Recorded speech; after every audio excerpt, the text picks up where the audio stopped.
Barabara-inĩ ĩno ya kuma Thagana gũthiĩ Kagio itũũra-inĩ rĩa Kahĩro nĩho mũtino ũyũ ũhanĩkĩire ũgĩkuruhania matatũ ya thĩ 14 na bikibiki ĩrĩa gũkuĩte andũ atatũ.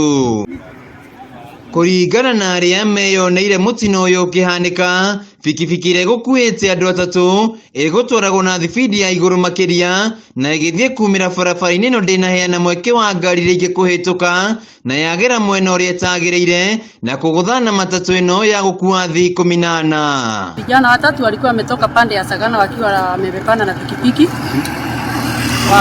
Wakanipika mahali nilikuwa nimesimama kwa barabara.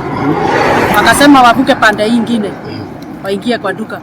Hao vijana wakavuka na Nissan ilikuwa inatoka pande ya Kagio.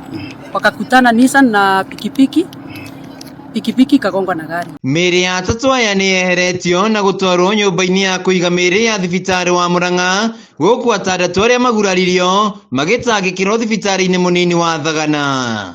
Hapo mbele kulikuwa na watu watatu, dereva na watu wawili.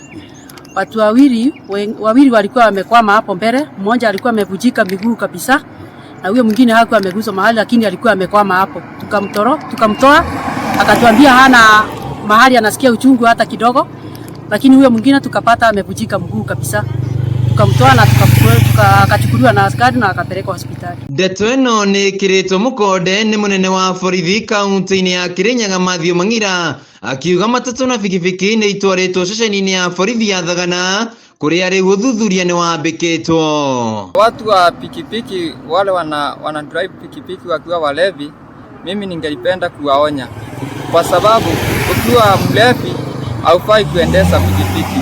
Heri waambie mtu akumbembe akupeleke mahali unaenda. Handũ-inĩ ha Kameme TV kuma Thagana kaunti-inĩ ya Kirinyaga, njĩtagwo Wainaina wa Kĩarie.